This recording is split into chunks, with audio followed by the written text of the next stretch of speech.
Boogeyman band coming round the bend. Is Boogeyman band. Is Boogeyman band. Greetings, my fellow Fright Fiends, and thanks so much for dropping by the Horror Vault. I hope everyone's doing well. As I mentioned in my end of the year video for 2021, this space is now going to be where I do movie retrospectives and horror movie reviews. So for today, I'm going to be talking about a very obscure horror film with regards to the fact that no one really talks about this film anymore. I remember they started showcasing trailers for this film in the summer and probably early fall of 2002. This also happened to coincide with a McFarland toy release when the movie Maniacs line was the primary horror figure lines that we were getting back in the day. This is before the NECAs, before the Mezcos.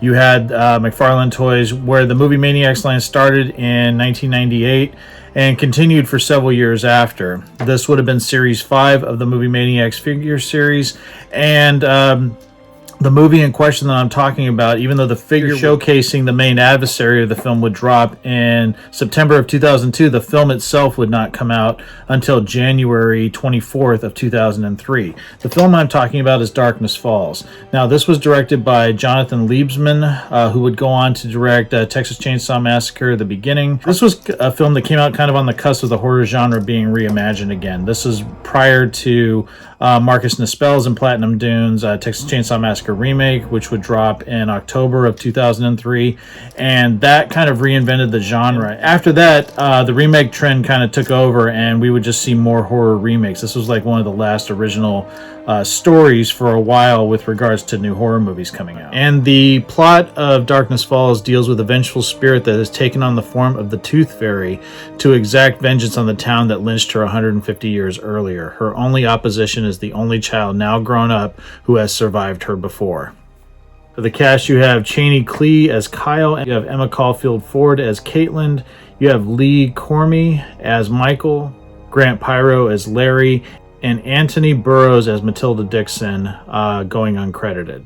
And the story was written by Joe Harris, and the screenplay was done by John Fasano and James Vanderbilt. Interesting note, James Vanderbilt actually did the screenplay for Zodiac, the two Amazing Spider-Man films under Mark Webb, as well as Scream 5, which just dropped this month. And like I said, the movie was directed by Jonathan Liebsman. And with regards to some trivia on the film, the sound of Matilda Dixon's wailing throughout the film is really the sound of an elderly woman's groaning in bed. The sound was both sped up in the parts where Matilda screams and slowed down in the places where she gurgles and breathes heavily. In a different version of the film script, the creature only appears in the final act. The studio was not satisfied by this, so they brought Stan Winston, the late great Stan Winston, in to create a new Tooth Fairy that would be seen throughout the film. The original design of the creature by Steve Wang bears no resemblance to the new version, although it is the basis for the McFarland Toys figure released in 2002. The film went through 5 different titles. They break down as follows: The Tooth Fairy, Don't Peek, Fear of the Dark, The Tooth Fairy, The Ghost of Matilda Dixon, and The Tooth Fairy: Every Legend Has Its Dark Side, before it became Darkness Falls. According to FX creator Steve Wang, the original version of Tooth Fairy was an angel of death, but when the script changes came in, his winged and toothy creation was jettisoned. Actor Doug Jones originally played the Tooth Fairy in Wang's incredible makeup. This is also one of the first films for actor Angus Sampson, who would go on to star as Tucker in the Insidious films. He'd be the organic mechanic in Mad Max Fury Road, as well as appearing in shows like Fargo and The Walking Dead. And this is the Matilda Dixon, or Tooth Fairy, figure that McFarland Toys put out. Now, there was 2 variants of this. There was this one, and then there was an open mouth one where you could see her teeth and everything. This is the design that Steve Wang did. This is not the one that the late great Stan Winston did. They never made a figure of that version. You can see images of this online. I'll put a few here if I can find some. But I've had this figure. I didn't get this when it was initially released. Like I said, it came out in 2002, September of 2002. I didn't get this. A friend of mine that I used to work with at Meyer Corp when I worked at the cookware company, his name was Mikey. He was getting rid of a lot of old figures that he didn't want anymore. and this was one that he actually sold me, and I believe he gave me this one in 2014, like the winter of 2014. But it does have the little stand where it has the poster, but this one just says the Tooth Fairy. It doesn't say Darkness Falls, and I think this is when they were going through the different naming conventions for the film, like I mentioned during the trivia portion of this video. So I never did a video showcasing this figure, so yeah, cool figure. Like I said, it's a shame to go with Steve Wang's original concept. But that being said, and this film got a lot of shit when it came out, I actually really like this film. I think there's a lot of great set pieces in it. I think the opening is very effective, especially when the character of Kyle sees his mom die. And the whole thing, when you realize what the weakness of the Tooth Fairy is that she cannot be in light. It's the only place that you're safe from her is in harsh light. If you're in the darkness, you're fair game. She's going to get you. But if you're in light, she can't get to you. And I think that's really, really cool. And I love, like I said, the set piece at the beginning when Kyle's mom is killed by the Tooth Fairy. Then you also have the scene in the woods, the scene in the police station. You have the scene at the end, the climactic battle at the lighthouse. There's a lot of great moments in this, and I think it's really effective. And it really saddens me that Chaney Clee has passed away. I never really saw him in anything else, but he passed away a long time ago. He passed away in 2007, 4 years after this movie came out, at the age of 34. Really sad, but I thought that he was really good in this film. I actually really liked him as the main character, as Kyle. I also loved Emma Caulfield in this, who played Caitlin. I knew her from Beverly Hills 90210. She was in the 6th season of that show. Sort of dating myself and also sort of letting you guys know what kind of shows I used to watch when I was a lot younger. But yeah, I remember her from that, and I thought she was very effective in this. Yeah, it's a great film. It's an underrated film.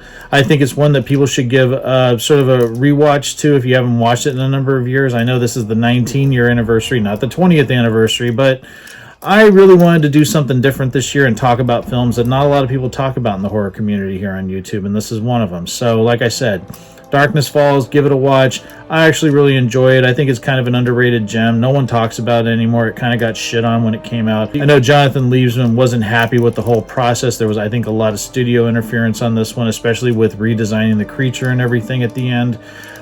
So yeah, give it a watch, though. I think it's effective. I think it's really well done, and I think it deserves a little bit more attention than it gets. So yeah, that's it. Retrospective on Darkness Falls, 2003, January 24, 2003 it came out, celebrating 19 years. Let me know if you guys are fans of this film. I'll close the video showcasing the McFarland's figure of the Matilda Dixon character. Yeah, let me know what you guys think of the film. Let me know if you like these new segments I'm doing here in the Horror Vault. I really appreciate everyone's time. Thanks so much for all the support. Also want to give a big shout out to a good friend of mine, Morbid Matsky. Just an awesome guy. We're friends here in the YouTube space as well as on Instagram. He's an awesome guy, lives in Canada, but has an amazing collection. He does a lot of really cool videos showcasing like costumes, like Michael Myers costumes and masks from like Trick or Treat Studios. He also showcases custom pieces as well as Blu-ray releases, Fright Rags and Gutter Garb releases, new shirt designs. And he's just an all-around great guy, does great reviews, and has a really cool backdrop. I love the way his backdrop looks in his videos. I just want to see his channel get a little bit more attention and some of his videos get a few more views. I think he deserves it. Link down below. Check out Morbid Matsky. Awesome guy. Thanks so much for the support. Thanks so much for supporting the Horror Zone and the Horror Vault now. I really appreciate everyone's time. So take it easy. Stay scared as always.